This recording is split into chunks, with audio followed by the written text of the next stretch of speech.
Voltamos falando de saúde. Os casos confirmados de Covid em junho aumentaram, sabe quanto? 847% em relação a maio. Pelos dados da Secretaria de Saúde do Estado, foram quase 20 mil casos confirmados só no mês passado. 8 vezes mais que em maio, que teve 2.343 confirmações. O número de mortes também subiu muito, 585%. Foram 41 mortes por Covid em junho aqui no estado e 7 no mês de maio. A taxa de ocupação de leitos críticos no estado neste momento está alta.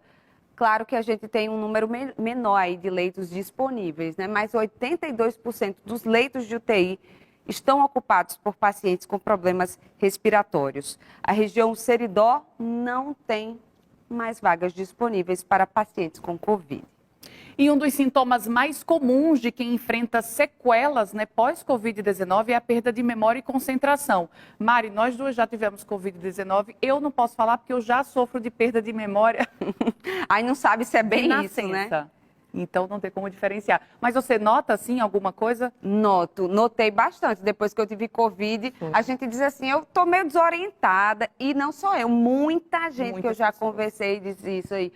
Ai, olha, eu não consigo lembrar, minha memória tá péssima, foi super afetada. E a gente bota a culpa na Covid, mas pode ser que a culpa seja realmente desse vírus. E já tem um estudo aí publicado sobre isso, equipe de pesquisadores. A gente vai conversar com duas engenheiras biomédicas que fazem parte dessa turma aí que está pesquisando mais sobre esse assunto desde o ano passado, na verdade, não é isso? A gente está aqui conectado com as doutoras Driele Viana e Tainá Rego, que elas são do Instituto Santos Dumont, e vão explicar para a gente, primeiramente, sejam bem-vindas. Há uma comprovação de que a Covid pode deixar essas sequelas cognitivas, ou seja, de memória, de percepção, de concentração? Doutoras, boa tarde. Boa tarde. Boa tarde. Boa tarde. Então, existe sim essa hipótese de que a forma que a infecção que o vírus causa no nosso sistema nervoso, ela traz alguns danos nas conexões neurais que a gente tem, e por conta desse dano, a gente tem essa falha, esse lapso na memória e esse problema de concentração. Então, os estudos recentes mostram que existe sim a possibilidade da Covid estar relacionada com essa perda de memória, seja recente ou seja uma memória mais longa. E como que o coronavírus ele pode afetar o nosso sistema nervoso, doutoras? Então, o nosso sistema nervoso ele reage às inflamações e infecções combatendo elas, né? O nosso sistema imune combate ela.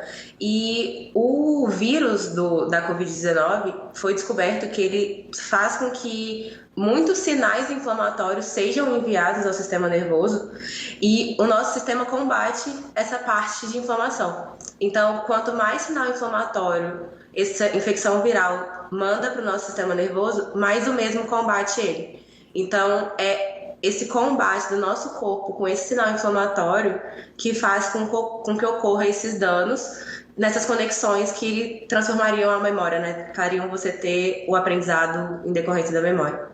Seria um comportamento parecido com o que o Zika vírus, por exemplo, pode causar no feto, mulheres grávidas?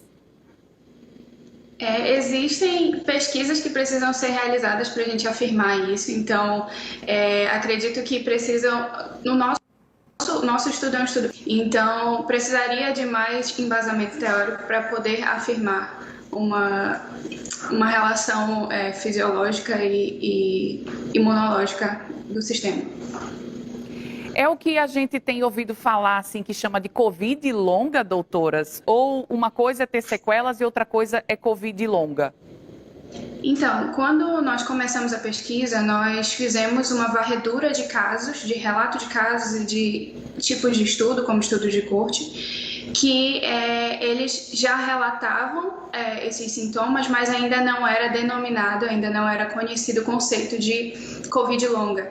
Então, nós analisamos que há uma crescente descrição desses casos e, a partir daí, nós nos motivamos a pesquisar exclusivamente sobre a memória. Então, há uma correlação com a Covid longa, mas até o momento em que foi feita a pesquisa, a gente ainda não podia afirmar isso.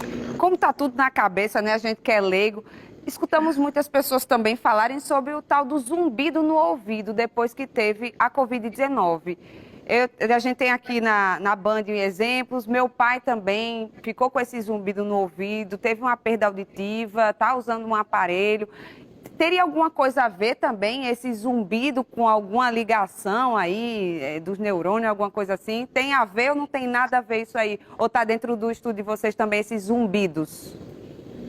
Não está dentro inicialmente da pesquisa, como são áreas de pesquisa distintas, a gente iniciou com a relação com a memória, então, da mesma forma, precisam de pesquisas paralelas para compreendermos melhor esses outros sintomas.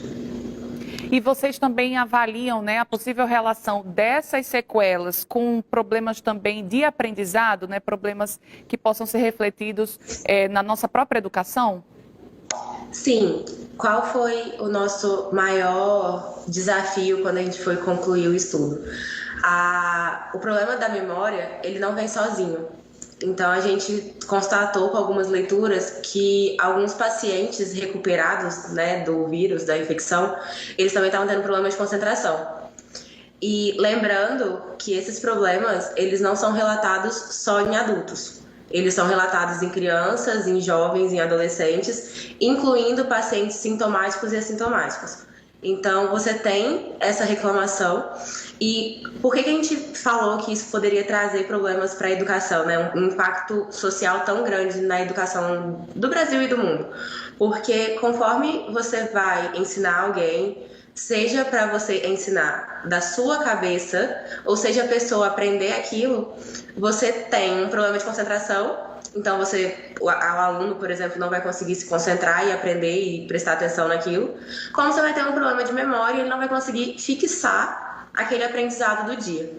Então, o nosso desafio foi, o problema vai vir tanto da base, que vai estar aprendendo, mas também pode vir de quem vai estar ensinando. Seja a relação aluno-professor ou a relação pai e filho, por exemplo. Porque não é só memória escolar, a memória de trabalho também está relacionada a isso. Então, esse esquecimento que você comentou, eu estou norteada, essa memória que é uma memória de vida, ela também foi comprometida. Gente, isso é muito sério, né? A gente pode avaliar aí, com o passar dos anos, esses impactos muito maiores em diversos setores da nossa vida e da nossa sociedade, né? Mas vocês já teriam também alguma informação sobre essas sequelas, se elas têm um prazo, assim, elas acabam ou elas seriam para toda a vida? Então, quando a gente trata de sistema neurológico, né, de cérebro, a gente sabe que ele não se recupera.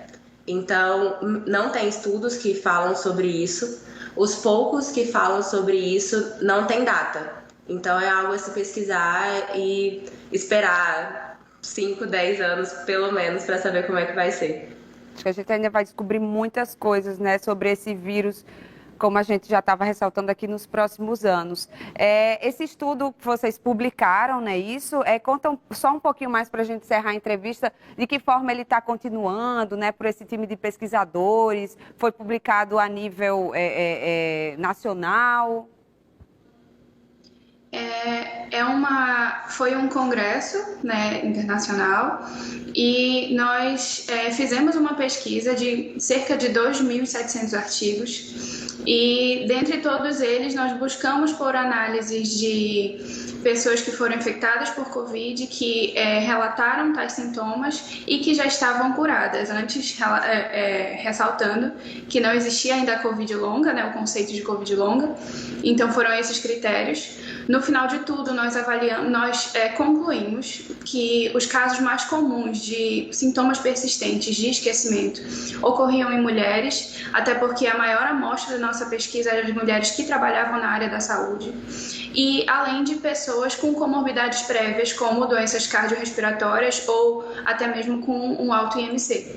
Então, foi basicamente o início um estudo piloto para que a gente possa seguir em novas gerações e pensar em como resolver esses problemas. Isso, né? Com certeza outros especialistas já estão também trabalhando para tentar, de alguma forma, amenizar, né, essa perda de memória. A gente sabe que o nosso cérebro, como vocês disseram, não tem volta, né? Mas eu acredito que tem como trabalhar, né? Ele também é muito elástico e a gente consegue aí tentar minimizar esses impactos. Muito obrigada, então, Driele Viana e Tainá Rego, e parabéns pela pesquisa de vocês. A gente Muito obrigada, agradece. boa tarde. Boa tarde. E só para a gente ressaltar rapidamente,